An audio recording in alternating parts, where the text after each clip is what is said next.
تعالى اقولك ازاي تحافظي على الريموت بتاعك بطريقة بسيطة، ولو هو حتى فيه شرخ هنحافظ عليه ونلحقه من الضياع. الريموت ده كان متكسر ومتدمر بجد، باب البطارية ضاع وخد شرخ من ورا واتفتح جزئين واتدمر خالص. اخدته كان شغال وكويس، اخدته ولفيت عليه السولوتيب العريض ده، ولقيت ان الطريقة حلوة قوي وسهلة ومش مكلفة. كمان لو مش عندك السولوتيب العريض ده ممكن تستخدمي اللي اقل منه، وبرضه هيديكي نفس النتيجة.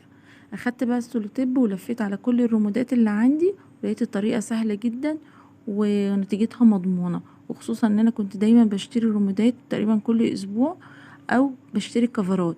وبرضو الكفر مش بيحافظ على الريموت، حتى الكفر السيليكون والجينز والمشمع التقيل ده برضو مش بيحافظ عليه، كان الريموت بيتكسر وهو جواه. طب جربي الطريقة دي وان شاء الله تعجبك.